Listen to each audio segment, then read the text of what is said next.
mengimani apa yang tertulis di terjemahan LAI itu, Bang. Ya sebenarnya itu tugas pendeta ya. Saya kan bukan pendeta ya. Cuman saya pengen meluruskan dulu nih. Kalau di Matius 1 Matius berapa tadi? Matius 4 ayat 1. Matius 4 ayat 1 itu kalau dalam terjemahan aslinya itu sebenarnya then was Jesus led up by the Spirit. Spiritnya is S-nya besar ya. Into the waters to be tempted by the devil. Wih, pintar kali bahasa Inggris. Meaning ya? aslinya adalah Pintar kali bahasa Inggris. Bahasa Inggris, iya. Oh iya, makasih. Jadi spiritnya is God. Jadi it's himself ya. Kalau dalam pengertian saya sebagai Kristen ya. Jadi dia memang membawa dirinya sendiri untuk diuji tubuh manusianya terhadap godaan iblis. Itu sih mungkin yang mau saya lurusin tadi di Matius 4 ayat 1-nya gitu. Kalau yang Bapak bilang soal kayak gimana nih di Kristen di Indonesia kalau gitu penyebarannya, ya saya memang mengakui juga emang seringkali banyak pengajaran gitu karena tidak benar-benar mendalami gitu sih mungkin. Nah kalau di dalam bahasa Yunaninya ini kan kalau kita baca tote ho leiosus encente eisis ten eremon hippo tau pneumatos pairas tenai ya. Kemudian Yesus dipimpin ke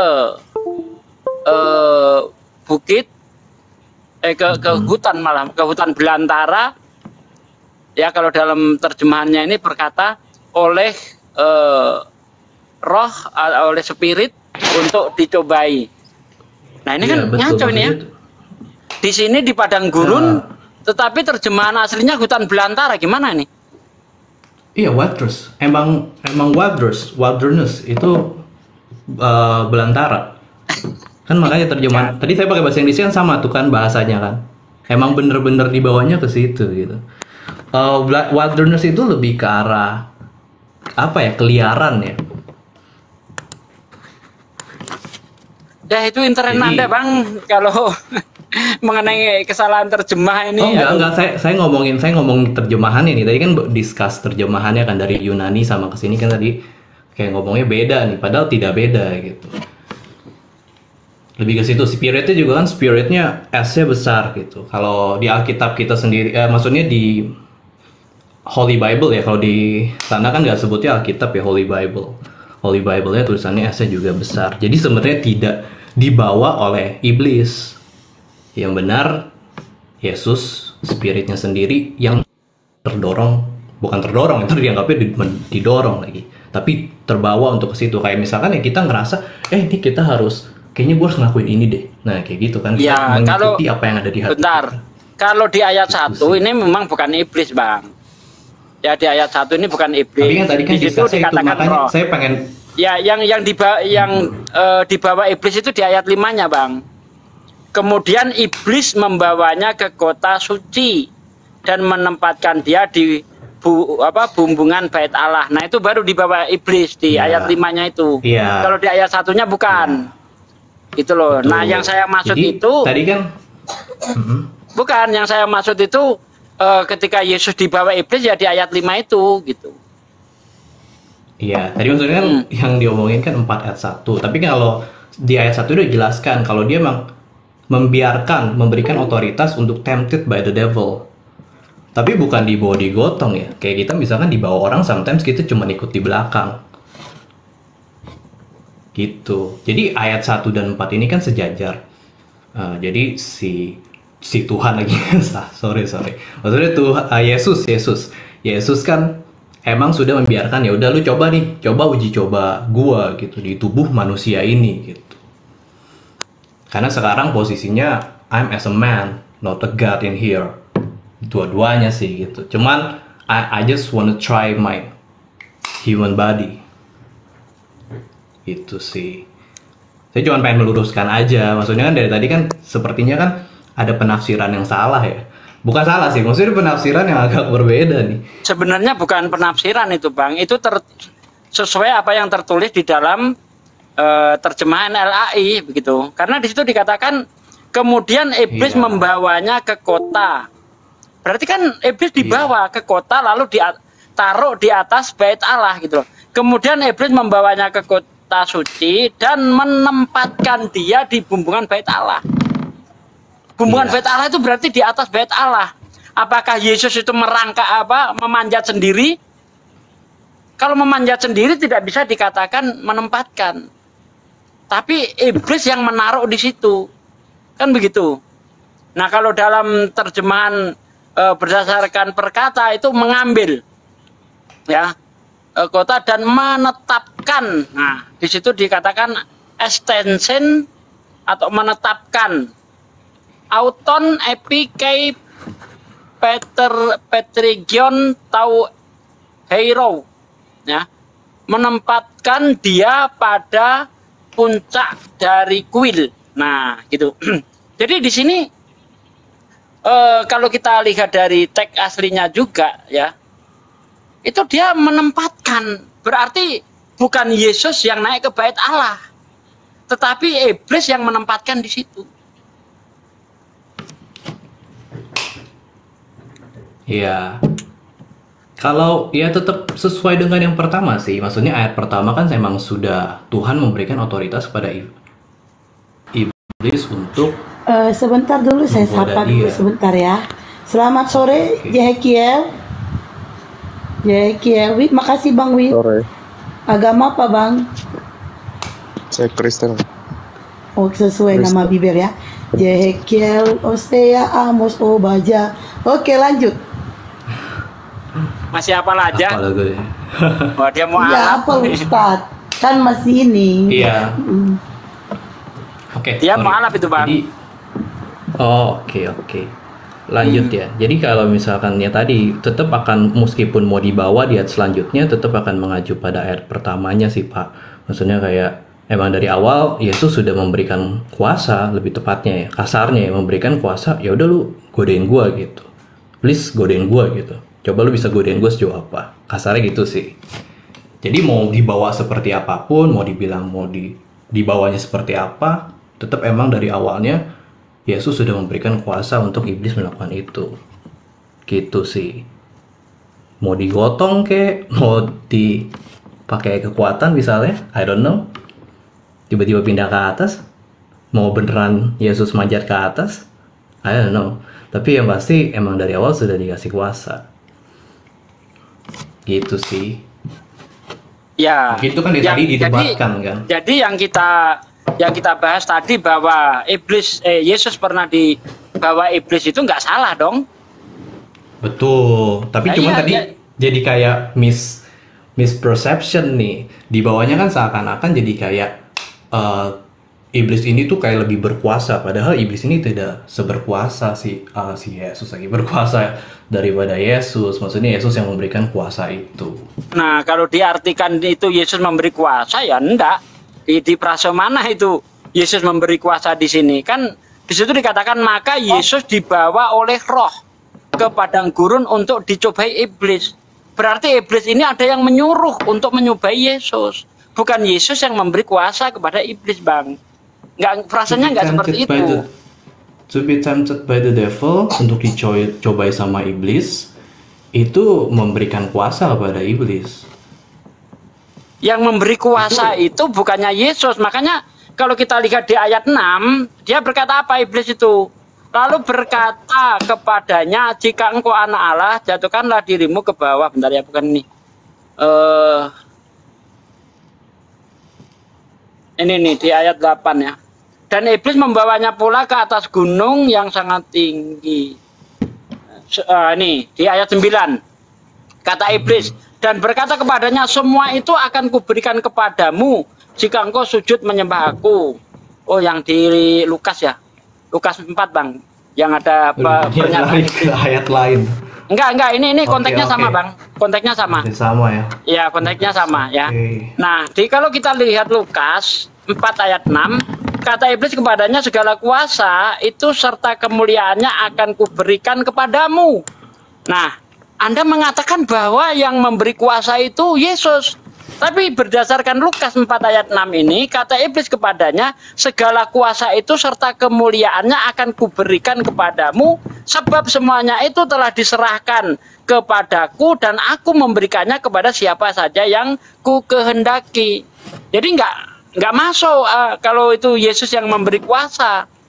Tapi ada kekuasaan lain yang diberikan kepada iblis, gitu loh. Oke, ini saya jawab ya. Jadi kalau yang tadi kita baik dulu nih, yang pertama Matius 1 ayat 4-nya itu 4 ayat 1 sorry itu dia dicobai tapi kan led by spiritnya ini kan Tuhan gitu.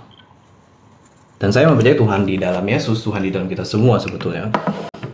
Terus kalau mengacu ke ayat sini, kenapa iblis punya kuasa? Itu emang dari awal kejadian pun, aku nggak tahu nih, saya nggak tahu nih kalau di Islam seperti apa, tapi di Kristen itu memang iblis itu jatuh dan dia berkuasa atas bumi.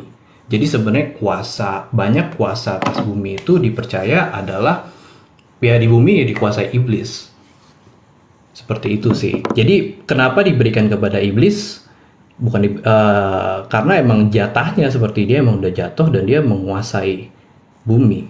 Itu sih yang we trust ya. Ya, cuma kalau Anda mengatakan Yesus yang memberi kuasa ini sorry Pak, saya potong sedikit. Tapi kalau di Muslim sendiri sama gak? Maksudnya sama-sama percaya bahwa iblis menguasai bumi atau tidak itu? Saya pengen tahu juga gitu. Tidak, iblis tidak punya kuasa apa-apa. Nggak ada iblis berkuasa, nggak ada. Enggak.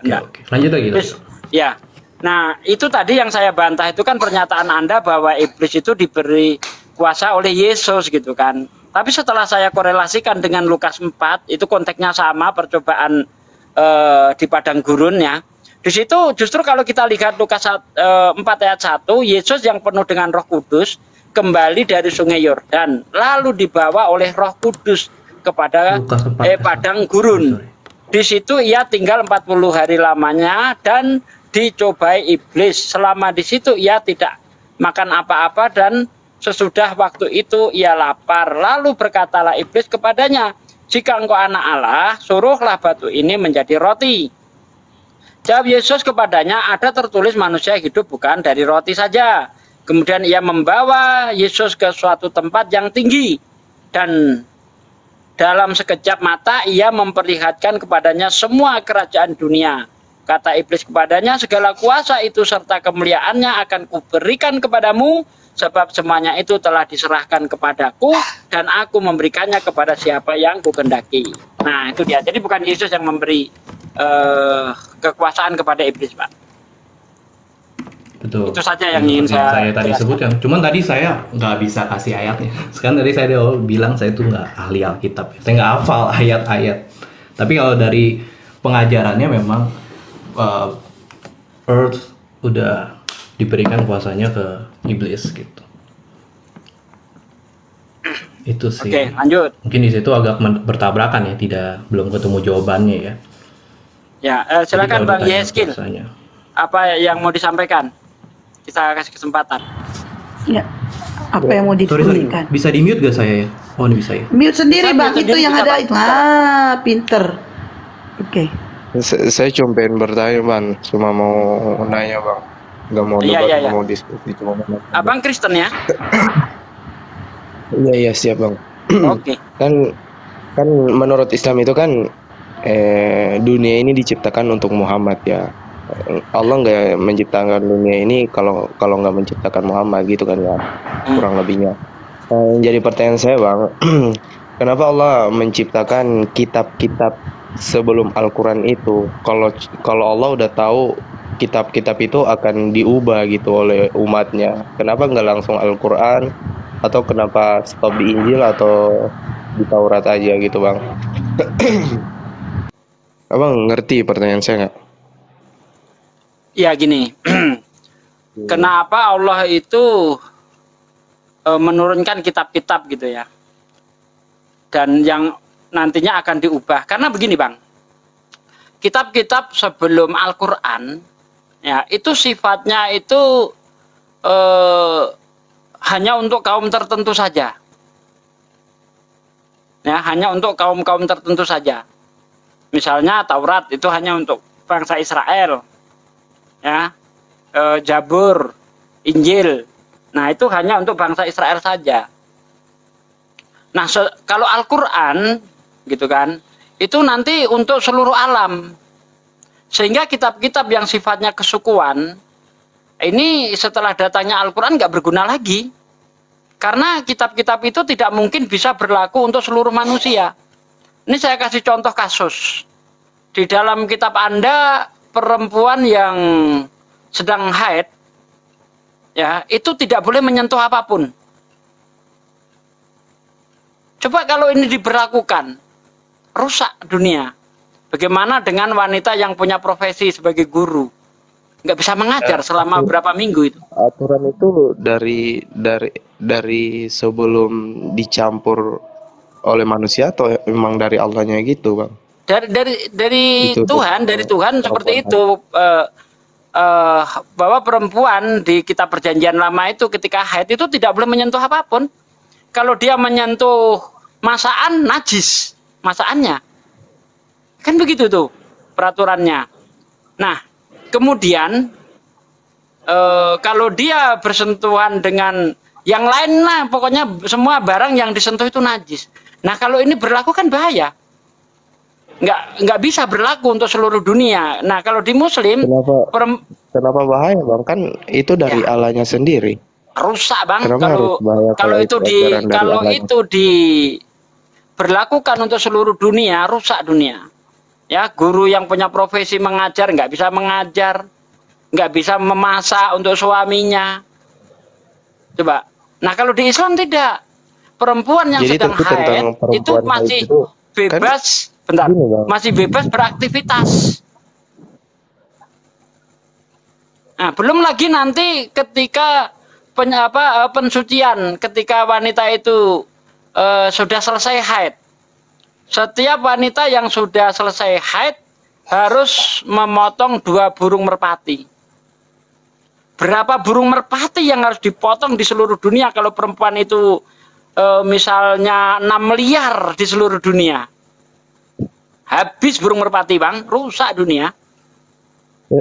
Ya kan itu dari kitab Allahnya sendiri juga, Bang. Kenapa harus? Nah iya, makanya kita? Itu peraturan itu hanya bisa berlaku untuk satu kaum, tidak bisa diberlakukan untuk seluruh dunia. Nah yang bisa diberlakukan untuk seluruh dunia Al-Quran, karena ketika wanita haid itu dia masih bisa beraktivitas biasa, bebas gitu loh. Kemudian hari Sabat, coba kalau diberlakukan untuk seluruh dunia, bisa bangkrut semua itu, nggak ada aktivitas apapun, ya kan? Lampu nggak boleh nyala, perbankan bangkrut. Coba diberlakukan itu hari Sabat itu untuk seluruh dunia. Tetapi kalau itu diberlakukan hanya untuk bangsa Israel saja, bisa. Hanya untuk kaum tertentu. Tapi kalau untuk seluruh dunia nggak bisa. Nah, Al-Quran menyempurnakan. Di dalam surah Al-Jumu'ah itu, kita masih bisa beraktivitas. Tetapi ketika sudah datang seruan untuk sholat Jumat, setelah itu bisa beraktivitas lagi. Lebih fleksibel, begitu, Bang. Saya belum masuk ya, Bang. Kan ini kitab yang Abang bilang itu untuk Bani Israel itu kan kitab dari Allahnya juga kan. Macam perempuan haid nggak boleh beraktivitas, hari Sabat nggak boleh ada aktivitas apa-apa kan. Kan itu kitab dari Allahnya juga. Kenapa gitu? Kalau kita udah tahu kan ini bakal merugikan pihak lain, ini bakal menguntungkan pihak lain. Terus kenapa Allahnya gitu nurunkan kitab itu kalau ada means-nya kepada yang lain? Bukan begitu, Bang. Kalau itu, makanya tadi sudah saya bilang, kalau itu hanya untuk kaum tertentu. Kecuali Abang bilang ya, kitab itu tentang perempuan haid itu udah ditambah-tambah gitu ya. Ya masuk di akal juga sih, Bang, karena kan udah ditambah-tambah. Jadi ini nggak masuk akal gitu buat peraturan begitu, dunia Bang. gitu, Bang. Kalau yang Allahnya sendiri kenapa harus ada? Kan sudah saya katakan itu bisa berlaku hanya untuk kaum tertentu saja, tidak bisa untuk seluruh dunia, gitu loh. Ya nggak ada salahnya kalau itu untuk kaum tertentu saja. Tetapi kalau untuk seluruh dunia nggak bisa. Makanya diturunkannya Al-Quran yang bisa dijadikan petunjuk untuk seluruh umat manusia. Kafatalin nas. Gitu. Ngerti nggak sih Oh, jadi kita Ustadz Sugi ngomong tuh ngerti nggak bang? Gini misalnya iya nih. iya. Ini saya berarti contohin kitab ya. sebelum Al-Quran Nggak, itu saya kasih khusus contohin. kepada kaum-kaum gitu ya bang, nggak Iya. ke seluruh dunia. Oh bukan, Cuma Al-Quran Yesus aja sendiri gitu. kan mengatakan itu. Yesus sendiri mengatakan bahwa ajarannya itu hanya untuk Bani Israel saja. Tidak layak dilemparkan kepada anjing. Matius 15 ayat 26.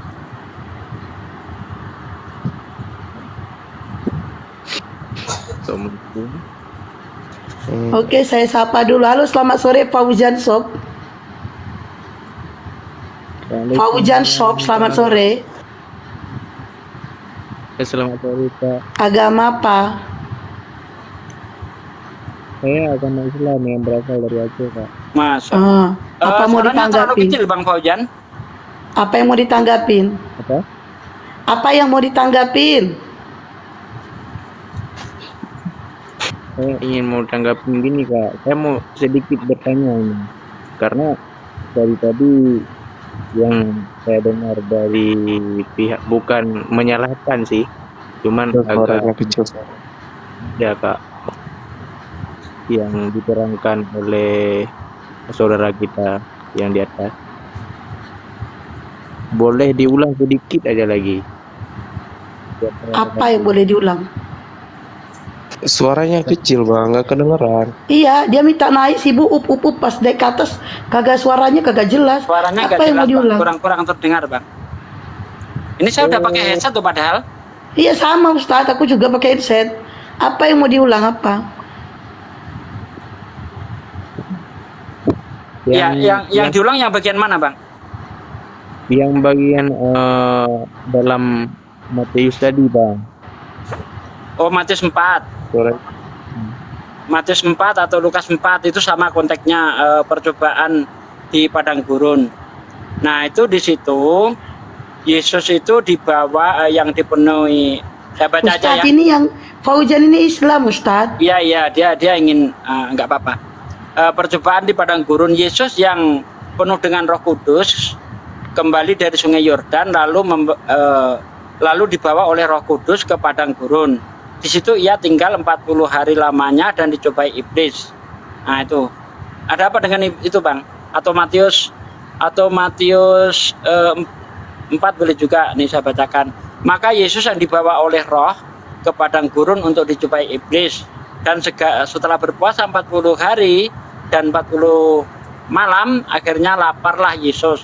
Lalu datanglah si pencoba itu dan berkata kepadanya, jika engkau anak Allah, perintahkanlah supaya batu-batu itu menjadi roti. Yang mana Bang yang mau ditanyakan? Bang ya. Kedengaran nggak Bang? Samar-samar. Lanjut. Nah, ini konteksnya ini tentang masalah ketuhanan ya Bang kan? Udahlah, ini nggak nyambung turun.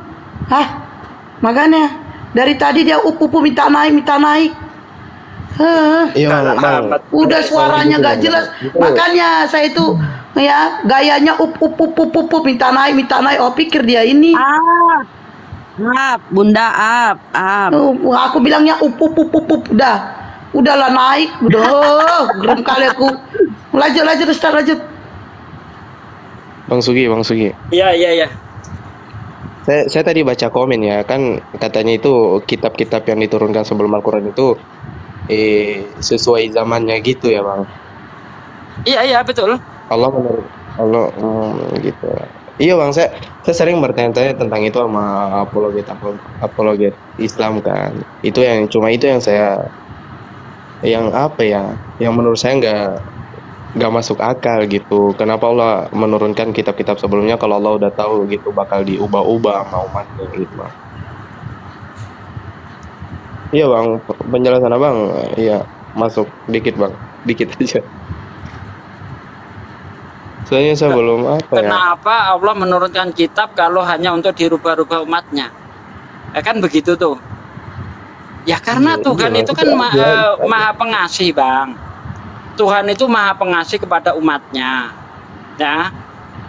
Walaupun Allah itu maha tahu bahwa apa yang ia turunkan ya menjadi aturan untuk seluruh umat bangsa tersebut, bangsa Israel itu diubah. Tapi karena Tuhan ini maha pengasih, tetap saja ingin apa? Menyelamatkan umatnya itu gitu loh. Nah, kalau Allah nggak menurunkan kitab, terus gimana keadaan umat itu? Nah, setelah datangnya peraturan itu, nah ini menjadi ujian bagi mereka, apakah kamu mau taat atau tidak.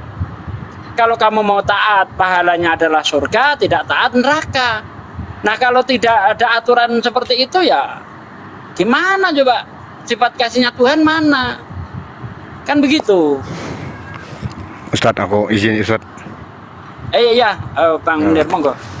Mudah-mudahan cepat dimengerti. Gini, Bang, seperti yang Yes katakan ya. Pertama gini, masih banyak hal yang ingin aku ajarkan ke kalian, tapi kalian belum sanggup untuk menanggungnya. Nah, artinya apa? Di zaman jahiliyah dulu, nggak akan mampu, Bang, kalau menjalankan syariat Al-Quran. Harus tahajud, harus puasa, harus sholat 5 waktu, harus zakat, kurban. Jadi dulu tuh gini, Bang. Analoginya gini yang mudah ya. Dulu kan undang-undang sekolah aja deh. Analoginya dulu undang-undang ITE itu belum ada. Nggak mungkin kan orang belum pegang HP dulu lalu ada undang-undang ITE. Jadi setiap zaman tuh ada presiden misalkan. Di zaman Presiden Soekarno nggak mungkin kan ada peraturan lalu lintas pakai helm gitu. Karena belum sanggup orang pakai helm karena nggak ada motor misalkan. Nah, setelah zaman sekarang itu ada undang-undang ITE pakai helm karena memang sudah ada motor. Nah, sama dengan kayak dulu lagi sholat di zaman nabi itu nggak sama. Ada sholatnya yang berdiri saja katanya kan, ada yang sujud saja seperti yang Yesus lakukan sujud. Nah, sekarang di Islam ini lebih lengkap gitu loh, Bang. Disempurnakan. Disempurnakan. Nah, seperti itu aja sih. Kalau di Islam sholatnya gini, ada rukunya, ada sujudnya, ada tegaknya, ada itidalnya, ada sholat sunnah, segala macam. Ada bacaannya. Sempurna. Kalau aku sedikit gini ya, aku lebih menyoroti kepada Tuhan yang dicobai. Ini kan Tuhan, terus dicobai. Ingat, Yesus itu Tuhan, terus dicobai oleh setan. Nah, tadi kita diskusi sama Kristen, dia bilang, ya itu dia kutip ini ayat bahwa dia dicobai. Makanya Yesus itu mati atau dimatikan untuk menebus dosa ke iblis itu katanya ya. Nah, gini kita heran lagi, Tuhan nebus ke iblis. Nah ini coba dijelaskan Bang, maksudnya nih Tuhan dicoba itu gimana? Itu lari lah, Bunda selesaikan dulu yang ini Bunda. Lari. Apa ini bahasannya? Oh sorry. Astagfirullahaladzim. La ilaha illallah. Itu udah lewat tadi. Dibaliknya lagi. Aduh, udah ramah. Oke lanjut. Aku lanjut. Ya telat sorry menyori. Ya. Cukup penjelasan. Jadi gini. Kakek merah. Aduh. Jadi lanjut, gini loh. Lanjut. Mengenai pertanyaan itu tadi. Bangsa Israel itu kan awalnya bangsa yang disayangi Tuhan. Tapi bangsa Israel ini bangsa yang tegar tengkuk. Ya. Walaupun demikian, tetap saja Tuhan itu menyayangi mereka. Kalau kita lihat di dalam Bible, bangsa Israel itu bangsa dimuliakan Tuhan itu mulai zamannya Musa sampai zamannya Hosea. Nah nanti setelah zamannya Hosea sampai Maleaki, kalau kita baca itu isinya pengutukan terus, dikutuk terus itu orang-orang Israel itu. Ya, tapi walaupun demikian tetap saja Tuhan masih mengutus Yesus ya atau Nabi Isa untuk menyadarkan kembali bangsa Israel. Tapi apakah berhasil? Tidak juga. Akhirnya Yesus malah disalibkan dalam pandangan Kristen. Dalam pandangan Islam Nabi Isa atau Yesus terangkat ya, tidak tersalib. Bukan itu yang mau kita bincangkan kan. Nah, sehingga karena bangsa Israel ini bangsa yang tegar tengkuk, berkali-kali diutus para nabi tetap saja tegar tengkuk. Sehingga Yesus ngomong dalam Matius 21 ayat 43, sesungguhnya aku berkata kepadamu bahwa kerajaan Allah akan diambil daripadamu, ya, dan akan diberikan kepada bangsa lain yang menghasilkan buah kerajaan. Nah, inilah yang saya tengarai sebagai perpindahan kerajaan Allah dari bangsa Israel ke bangsa Arab.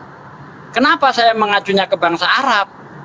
Karena awal mula kerajaan Allah diserahkan kepada Ibrahim itu ditandai dengan adanya sunat. Kalau kita baca di dalam kitab Kejadian 17, ya, itu sebagai tanda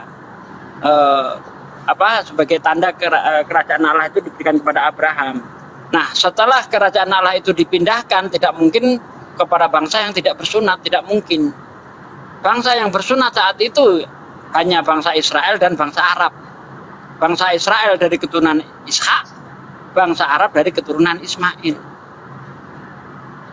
Jadi kerajaan yang dimaksud tidak mungkin kepada kerajaan lain. Makanya ajaran Islam ini kalau di dalam Al-Quran kan jelas dikatakan ikutilah milah Ibrahim, ya. Jadi Islam ini satu bapak dengan bangsa Israel, yaitu Ibrahim itu. Nah, setelah kerajaan Allah itu diberikan kepada bangsa Arab, yaitu yang berupa Islam, maka Islam ini menjadi agama rahmatan lil alamin untuk seluruh manusia. Sementara nabi-nabi terdahulu sebelum Nabi Muhammad itu sifatnya kesukuan, hanya untuk bangsa-bangsa tertentu saja.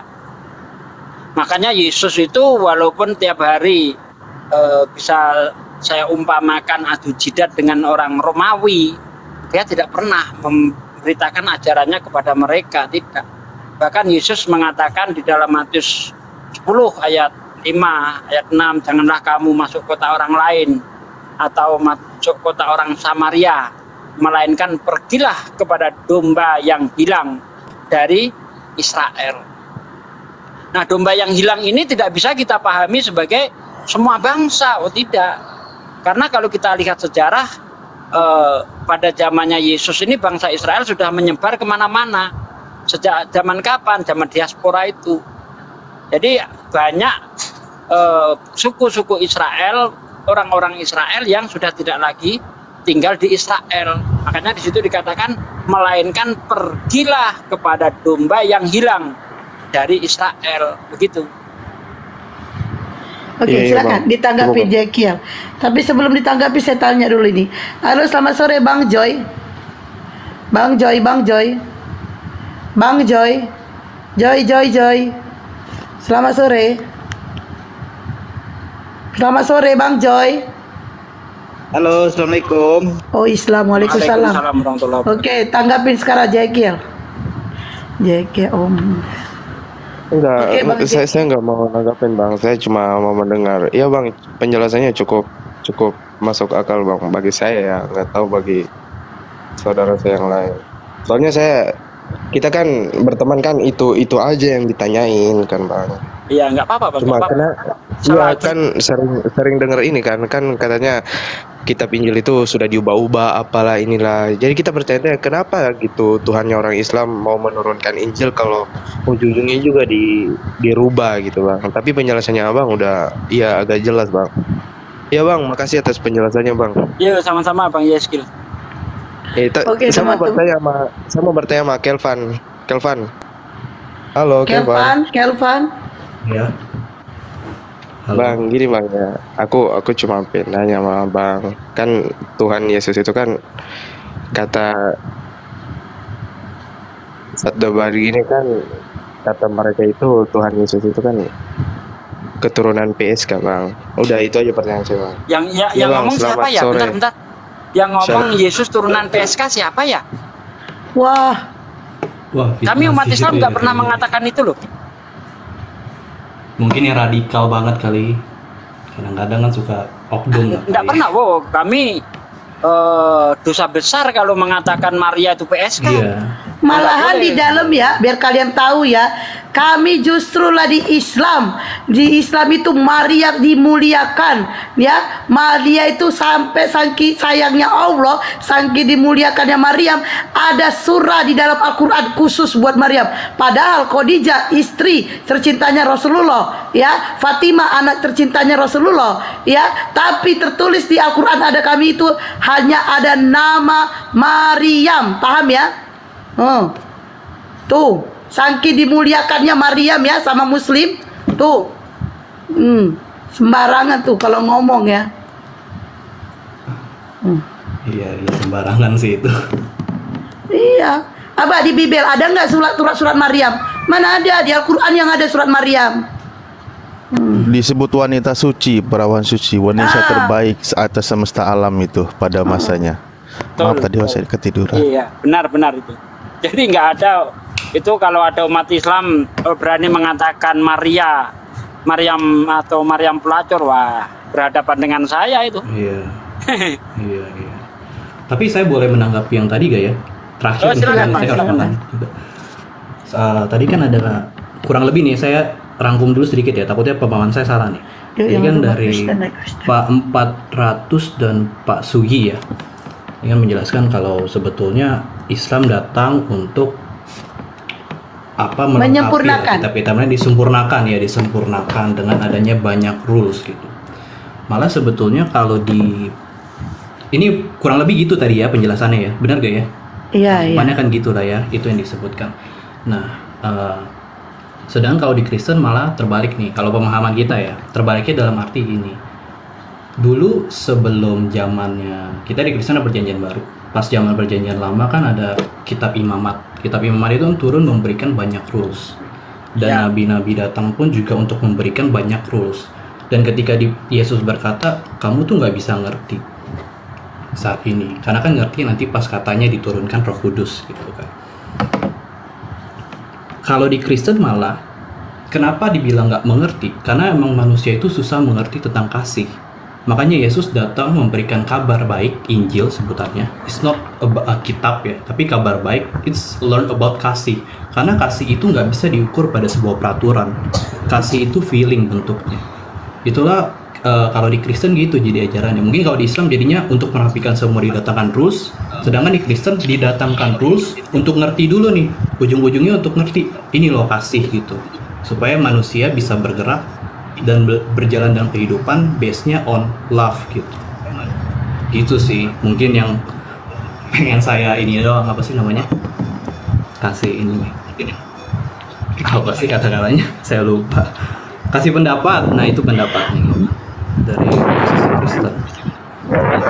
Jadi ada dua benturan tuh di sini. Boleh aku sedikit ya? Ya asal nyambung ya Bunda. Iya. Ya insyaallah. Enggak yang dia bilang itu anak berzina. Mungkin kalau dia lihat itu dari sisi silsilah ya, di Matius keturunan Daud. Kalau silsilah Yesus dari keturunan Daud ya, Daud kan berzina dengan Batseba, mungkin itu ya, biasa teman-teman muslim menyinggung itu. Tapi kalau ke Bunda Maria ibundanya enggak ya, itu tadi yang dia bilang mungkin ke situ ya, silsilah. Tapi lanjut aja dulu ya. Kalau diambil dari situ bukan Muslim yang mengatakan, justru kitab mereka sendiri yang menceritakan seperti itu. Kadang-kadang ya Ustadz, kadang kita memberikan mereka itu kalau lagi diskusikan, kalau dia lagi menghujat kita sampaikan itu loh, ini loh keturunan ini, kalau itu gitu biasa ya saudara. Tapi itu di Bibelmu, Yang Kristen ya Kristen minta permintaan Kristen. Typing agamanya Kristen. Ayo minta permintaannya Kristen, minta permintaan. Lanjut. Ya tadi mungkin Maria yang dimaksud bukan Maria ibunya Yesus ya, tapi Maria Magdalena. Kan emang enggak, kalau bukan begini Bang, begini Bang, itu kalau dilihat dari silsilah Yesus di Matius ya, itu kan dari bersambung ke Daud. Yesus anak Daud. Nah disebut biasa kalau kita dialog dan adalah mereka yang kadang menghujat ya, kita kadang menyampaikan itu bahwa loh, Yesus kan keturunan ini, Daud kan berzina dengan Batseba, atau ke Yehuda kan bagaimana kalau kita lihat silsilah Yesus dari situ ya, Yehuda anak Yakub ya, 12 anak Yakub. Nah itu Bang, Israel. Itu mungkin ya, tapi kalau untuk menyentuh Bunda Maryam enggak lah, dia wanita suci. Dalam Islam itu dibela. Ada surat Maryam dibela oleh Yesus ketika masih dalam buayan kan dia bicara. Oke lanjut. Ya, kembali lagi kepada ajaran kasih gitu kan. Nah, di dalam Islam ajaran kasih ini lebih sempurna, Bang. Karena ada tuntunan-tuntunannya dan harus dipraktekkan. Nah, salah satu contoh di dalam Islam dikatakan kita harus berinfak, ya kan? Itu bentuk-bentuk kasihnya seperti itu. Boleh saya potong? Berzakat. Ada Bang? Ada bentuk praktek-prakteknya begitu untuk mengasihi. Nah, sementara di Kristen kan hanya kasihilah musuhmu. Nah, ini prakteknya seperti apa? Itu kan tidak dijelaskan di dalam kitab Anda. Praktek kasih itu seperti apa enggak? Kalau di Islam praktek itu ajaran kasih itu sekalian prakteknya ditunjukkan seperti itu, Bang. Iya, saya boleh. Yang Kristen yang mau yang Kristen yang mau diskusi minta permintaan ya, gak usah bertyping. Minta permintaan. Dengerin ya, jangan pekan apa, minta permintaan. Yo, minta permintaan yang mau diskusi itu. Multi quest. Ditekan ya, minta permintaan. Oke, lanjut Bang Kelvan. Iya, jadi kalau misalkan dibilang seperti tadi dijelaskan. Ini Bang Rejal ini baik banget dari tadi Ustaz. Masya Allah, subhanallah. Baru ini masih jam berapa? Udah ada lah hamba Allah ya, udah ada ini. Udah, Bun, jangan diganggu ini yang mau siap. Maaf. Nanti lupa dia. Sorry, maaf Ustaz. Iya, nggak apa-apa. Nanti lupa dia mau menyampaikan apa. Silakan Bang Keplan. Infak atau infak sebutannya? Sedekah lah ya. Infak. Di Islam itu ada infak, ada sedekah, ada zakat. Ada sedekah. Kenapa nggak bisa diberikan secara peraturan? Karena kita memberikan bentuknya persembahan, pertolongan dan apapun itu secara hati nurani kita nggak pernah bisa tahu, Pak. Maksudnya kita bisa nolong orang tapi niat kita jahat tuh bisa. Kita kasih persembahan untuk niat jahat tuh bisa. Itu kasih itu nggak bisa. Nah kalau di Islam nggak bisa, Pak. Bang. Kalau di Islam tidak bisa seperti itu. Saya nggak bilang dalam kemanusiaan. Iya, saya tahu. Dengan Tuhan. Saya hanya menerangkan di Islam itu segala perbuatan kita itu harus ikhlas karena Allah. Nah, itu ucapan itu selalu kita ikrarkan setiap kita sholat. Inna sholati wa nusuki wa mahyaya wa mamati lillahi rabbil alamin. Sesungguhnya sholatku, ibadahku, ya, perbuatanku, hidup dan matiku itu hanya untuk Allah saja. Jadi ketika kita membantu dan sebagainya itu ikhlas karena Allah. Tapi kalau ingin dipuji orang lain, itu tidak dihitung. Itu hanya dianggap seperti kain kotor saja. Makanya di dalam Al-Quran dikatakan fawailul lil musallin. Celakalah orang yang sholat. Siapa yang celaka walaupun dia sholat? Alladzina hum an sholatihim sahun. Yaitu yang orang sholat tapi lalai dalam sholatnya. Assalamualaikum. Waalaikumsalam warahmatullahi wabarakatuh. Shalom semuanya. Salam. Iya, ini kenapa itu ada yang typing itu kenapa Bunda? Ini bukti mengapain typing El penyembah, ya El penyembuh. Tidak ada minta permintaan. Ini baru dia minta bersenein. Ini saya tunjuk kayak gini sebagai bukti. Nah, oke. Saya udah naik tapi terpental sendiri karena udah ini bukti. Makanya kalau udah tujuin bukti baru minta permintaan. HP saya HP canggih loh. Tahu? Bisa mengapai yang fitnah loh, jangan sembarangan. Iya. Nah, saya lanjut ya, jangan disela dong kalau saya lagi ngomong dong. Maaf, Ustaz, silakan. Jadinya, ya, fawailul lil musallin, yaitu orang yang lalai dalam sholatnya. Alladzina hum an sholatihim sahun. Ya, orang yang sholatnya itu ingin dilihat oleh orang lain. Walaupun dia sholat, tapi ria, ingin dipuji oleh orang lain, dia sholatnya nggak ada gunanya. Ya, alladzina hum an sholatihim sahun wa yamnaunal maun, dan dia tidak mau bersedekah. Walaupun sholat sampai jidatnya gosong, sampai lecet-lecet dia, tapi kalau dia tidak mau bersedekah, berinfak, nggak ada gunanya juga sholatnya itu. Nah, itulah kesempurnaan Islam seperti itu, Bang. Nah, kalau Yesus hanya mengajarkan begini. Di dalam Lukas 18 ayat 20. Jual hartamu, kasihkan si miskin, maka kamu akan mendapatkan harta di surga. Tidak ditentukan berapa bagian yang harus kita bagikan kepada saudara-saudara kita yang kurang mampu. Kalau di Islam ada ukuran-ukurannya. Misalnya kita membagikan zakat mal, itu berapa? Kalau berupa emas, yang emas berapa gram itu harus ada keluar zakatnya. 85 gram keluarkan zakatnya. Penghasilan kita setiap hari harus dibagikan berapa ukurannya, minimal 2,5%. Jadi ada ukuran-ukurannya, Bang. Sempurnanya Islam di situ, Bang. Gitu. Nah, ya. Bahkan zakat fitrah lagi ya Ustadz ya, setiap lebaran Ramadan ya. Zakat fitrah. Ustadz Alif ini yang berhak ngomong seperti ini Ustadz Alif. Saya sebenarnya kualat ini ada Ustadz Alif saya ngomong begitu. Monggo Ustadz Alif. Sebentar, yang saya menarik itu ya, Afwan, ini maksudnya gini, saya ke yang dasar ya, yang paling jelas itu ketika mengatakan membahas tentang masalah kasih tadi kan ya, ajaran kasih.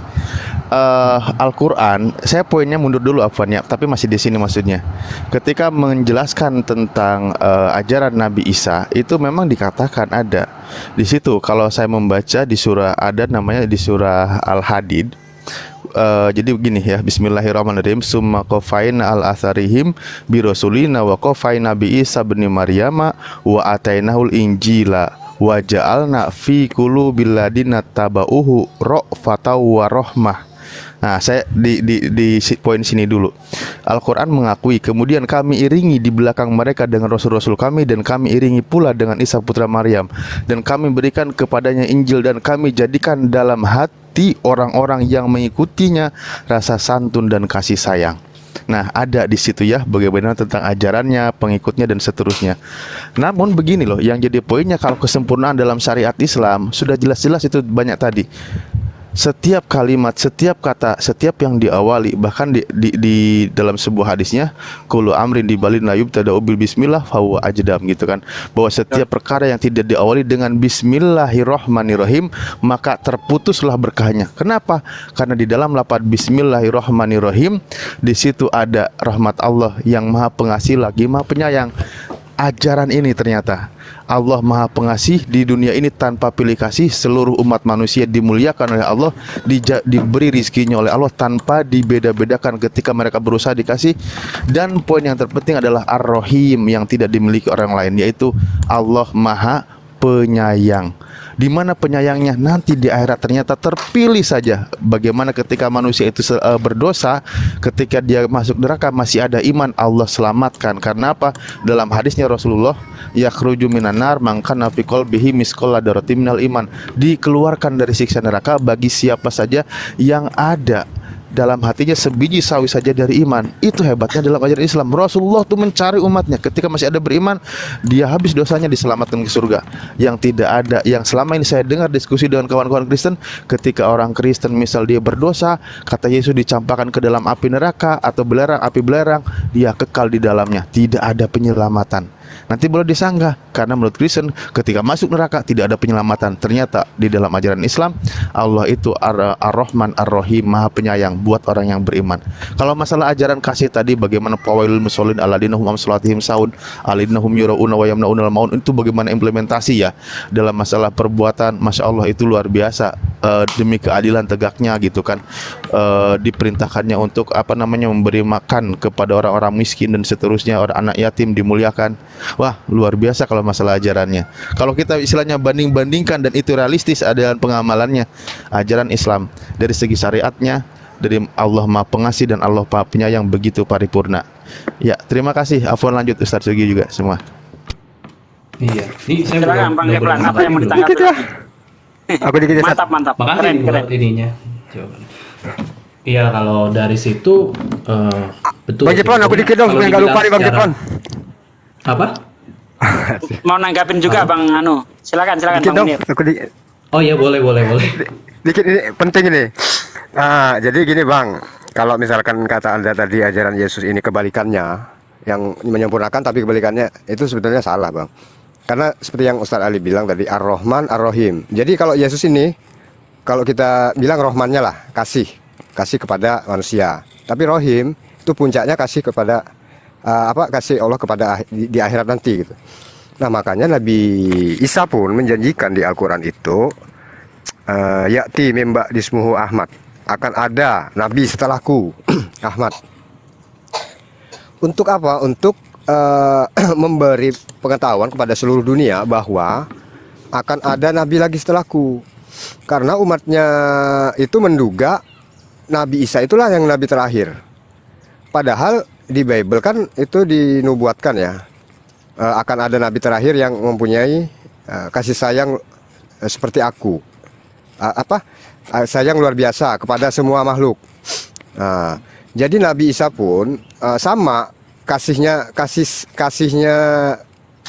sayang ini sama dengan Nabi Muhammad gitu loh.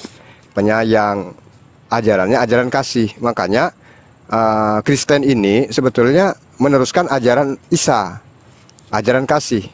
Cuman gini Bang, cuman belakangannya ini tauhidnya membelok gitu loh, diselempangkan, membelok, bukan menyembah Allah tapi menyembah kepada Isa itu sendiri. Tapi ajaran kasihnya masih ada gitu loh Bang, ajaran kasih, entah kasih apalah, kasih duit, kasih beras, kasih koin, kasih mawar, kasih donat lah, apa segala macam gitu kan. Gitu. Padahal kalau ditanya nih ya Bang ya, narasinya. Iya. Makanya ajaran kasih dan sayang. Ya kesimpulannya gini. Kalau Nabi Isa hanya sekedar Bismillahirrohman, jadi dilengkapi dengan Nabi Muhammad ini Ar-Rahim. Hubungannya itu horizontal, bukan hanya kasih kepada manusia, tapi kasih kepada Allah, baik ibadahnya gitu loh Bang, lebih lengkap gitu. Lanjut. Oke. Ya, silakan Bang Keplan. Iya, jadi betul juga. Tapi saya tuh tidak menentang, maksudnya Islam kan punya cara pemandangannya sendiri, Kristen punya cara pemandangannya sendiri ya. Kalau buat saya tetap kasih itu tidak bisa diukur dengan sebuah tindakan. Dan menariknya emang tapi harus ada tindakan Bang. Betul. Nah, makanya di Alkitab kan dibilang, di Alkitab juga dibilang, iman tanpa perbuatan kan mati. Dan juga beberapa ajarannya memang tidak mengajarkan kepada tindakan, mengajarkannya lebih balik-balik pengukuran ke hati, karena semuanya diukur dari hati itu tadi kan. Jadi nggak bisa harus begini, harus begitu gitu. Dan misalnya kayak kasih juga nggak cuman yang tadi doang ya. Tadi apa ya yang dibilang sama Pak Alif ya, Ustadz Alif ya. Sebutan tadi apa ya Pak ya, contohnya ya? Saya sampai lupa jadinya. Pokoknya ajaran tentang kasih contoh nggak hanya yang tadi, tapi juga ada yang kayak kalau misalkan kita lihat orang, kita membenci orang, kita tuh udah ngebunuh orang. Jadi itu salah satunya. Terus kayak misalkan Yesus marah di Bait Allah, dia sampai ngegebrak karena kurang ajar. Itu perlakuan yang tidak sopan, jual dagang di Bait Allah. Jadi maksudnya nggak cuma satu kalau contoh kasih, tapi kan kelihatannya marah Yesus pada saat itu. Dia marah. Jadi kita belajar, oh dia marahnya ini nih karena kasih nih. Jadi kita ngelihat ke situnya. Nah lanjut lagi nih dari yang tadi, misalkan dari Yesus, terus ajarannya berbelok gitu ya. Ya ini sekali lagi sih masalah kepercayaan ya. Dan saya lagi nggak bahas ke situ dulu nih. Saya mau bahasnya lebih ke Kristennya. Sebenarnya Kristen juga nggak cuman segitu-gitu doang, cuman percaya Yesus terus masuk surga. Karena dalam penjelasannya pun pengenalan Yesus itu akan disertai dengan buah roh kalau kita sebutnya ya. Kasih, sukacita, damai sejahtera, kesabaran, dan bla bla bla. It's all feeling gitu. Ini menariknya dari Kristen. Semua feeling, kasih, sukacita, damai sejahtera, kesabaran, feeling. Kita mau sekaya apapun kalau nggak ngerasa damai sejahtera, itu nggak ada Tuhan berarti. You don't know about Jesus. Kita nggak ada kemurahan ke orang lain. You don't know about Jesus. Jadi ajaran kasihnya tuh di breakdown sebutannya dengan 8 buah roh. Dibilang juga kok kalau nggak punya buah roh ini nggak akan masuk surga. Meskipun lu bilang lu percaya Yesus, lu nggak akan masuk surga. Dan benarnya juga di Kristen disebut nanti pada akhirnya, pada masa penghakiman, semua akan di-judge by kitabnya masing-masing. Jadi saya juga salah satu orang yang percaya bahwa every religions have their own judgment gitu. Jadi setiap orang pada akhirnya akan diadili masing-masing. Apakah buat saya Tuhan itu creator and he can do anything. Dan apapun yang dia lakukan, dia mau bunuh bangsa, dia mau ngelakuin seperti apa, at the end akan terlihat baik. Karena dia Tuhan, dia creator, he can do anything. Dia bisa berbuat yang kelihatannya jahat banget jadi baik banget di hadapan manusia. Tapi emang karena karakter dia kasih. Jadi buat saya Tuhan is someone you cannot control. Someone you need to know every single day gitu sih. Jadi saya balik lagi nih, akhirnya dari kekristenan itu saya belajar ke situ. At the end, you must know about God gitu, bukan cuma religionnya. Gitu sih. Jadi maksudnya ajaran kasihnya itu akhirnya membimbing orang Kristen seharusnya ke pengenalan, bukan ahli agama aja nih. Because if you know every rules, you do it. Saya juga percaya, saya dengar beberapa sebutannya Ustadz ngomong gitu. Bahkan udah taat sama Kristen aja, taat sama agama Islam belum tentu masuk surga. Dari situ saya memahami agama langit, Yahudi, Kristen, dan juga Islam. They all same. Sama-sama ujung-ujungnya harus kenal siapa Tuhan itu gitu. Dan Tuhan itu nggak pernah berubah, kasihnya sama. Tapi tindakannya selalu bisa berbeda-beda. Dan itu terserah dia. Makanya kita dituntutnya untuk mengenal siapa dia supaya kita, kalau dalam Kristen, supaya bisa menghasilkan buah-buah roh ini yang bentuknya feeling. Feeling yang akan menghantarkan ke karakter gitu sih, dan tindakan. Kurang lebih gitu sih penjelasan dari saya ya. Itu aja. Ustaz Talib mau nanggapin? Tempatku lagi ada nanggung, Ustaz. Tafadhol dulu nih. Ya, saya sedikit tertarik dengan pernyataan Bang Keflan itu. Saya lihat Bang Keflan ini lebih memberitakan tentang Yesus. Padahal kalau saya baca di Bible ini, Yesus memberitakan tentang Bapa. Kan begitu. Kristen memberitakan tentang Yesus. Nah, di sini saya melihat kekurang sinkronannya itu di situ. Yesus itu memberitakan tentang Bapa supaya orang-orang Israel yang sudah tidak taat lagi terhadap hukum-hukum Taurat itu kembali kepada ajaran yang benar. Bukan memberitakan tentang dirinya. Ketika dia berbicara tentang dirinya, itu bukan personalnya yang dia bahas, yang dia beritakan, tetapi ajarannya itu loh yang dia ajarkan. Makanya Yesus seringkali mengatakan aku dan Bapa adalah satu. Nah, ini sering dipahami oleh kawan-kawan Kristen, Yesus memberitakan tentang dirinya. Padahal kalau kita lihat ayat selanjutnya, ya, ketika Yesus berkata aku dan Bapa adalah satu di dalam di dalam Yohanes 10 ayat 30 itu, ketika orang Yahudi mau melempari, apa kata Yesus? Banyak pekerjaan baik yang berasal dari Bapakku. Pekerjaan baik manakah yang membuatmu mau melempari aku? Nah, di sini ternyata kalau saya lihat, ini tidak berbicara tentang pribadinya Yesus, tapi berbicara tentang ajarannya itu. Nah, sementara kawan-kawan Kristen yang diberitakan itu adalah tentang Yesusnya. Seperti itu, sehingga bagaimana mereka itu bisa membuktikan bahwa Yesus itulah yang Tuhan itu. Yesus itulah Tuhan. Padahal Yesus tidak pernah mengajarkan dirinya Tuhan. Yesus mengajarkan dirinya utusan Tuhan. Kedatangannya untuk menyelamatkan manusia dengan cara taat terhadap peraturan-peraturan yang dia bawa. Makanya kalau kita lihat di dalam Yohanes 17 ayat 3, inilah hidup yang kekal itu, ya, atau inilah syaratnya masuk surga, kalau boleh pakai kata-kata saya kan. Inilah hidup yang kekal itu, yaitu mereka yang percaya hanya ada satu Tuhan. Engkaulah satu-satunya Tuhan yang benar. Dan Yesus Kristus yang diutus. Bahkan ketika Yesus ini melakukan keajaibannya yang paling dahsyat menurut saya, ya, kalau hanya menyembuhkan orang buta, orang timpang, ya kan, itu masih belum apa-apa. Kalau kita bandingkan keajaiban yang dibuat Yesus ketika dia membangkitkan Lazarus di dalam Yohanes 11 ayat 41, 42, 43, dia pun bersaksi sebagai utusan. Yesus menengadahkan tangan ke atas, ya Bapa, Aku tahu engkau selalu mendengarkan aku. Aku bersyukur ya Bapa kepadamu karena aku tahu engkau selalu mendengarkan aku. Tetapi karena banyak orang yang berdiri di sini mengelilingi aku supaya mereka tahu bahwa engkau yang telah mengutus aku. Nah, Yesus ini selalu mengaku sebagai utusan. Orang Kristen percaya Yesus utusan, tapi ada buntutnya. Buntutnya, oh iya dia utusan, tapi nah, padahal kalau menurut Yesus sendiri kalau utusan ya utusan. Tidak bisa dibandingkan dengan sang pengutus.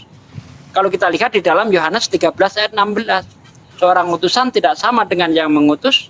Seorang hamba tidak lebih tinggi daripada Tuhan. Jadi tidak ada buntut lagi sebenarnya. Sebenarnya kalau mempercayai Yesus sebagai utusan tok, nggak usah ada embel-embel lain, dijamin selamat. Begitu. Kenapa harus ada embel-embel lain?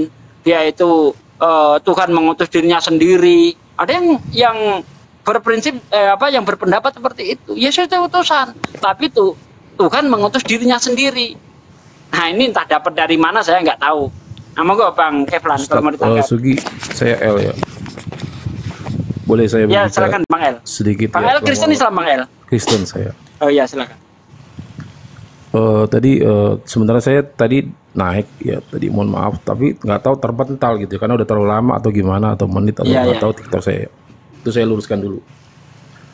Saya naik pas di Matius 4 ayat 8. Wah, mundur lagi dong ini. Enggak, makanya sebetulnya yang tadi yang digotong-gotong itu, cuma saya nunggu dari tadi sampai ke Ustadz Sugi bicara apa namanya? Yohanes 10. Ya, Yohanes 10 ayat berapa ya? 30 ya? Ayat 30. Oke. Aku dan Bapa adalah satu.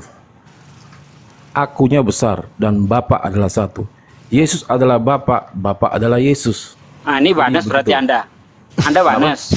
Anda Wanes berarti. Enggak, ini kan saya bicara dengan aku kan si Ustadz Sugi tadi memotong di firman Tuhan berapa tuh?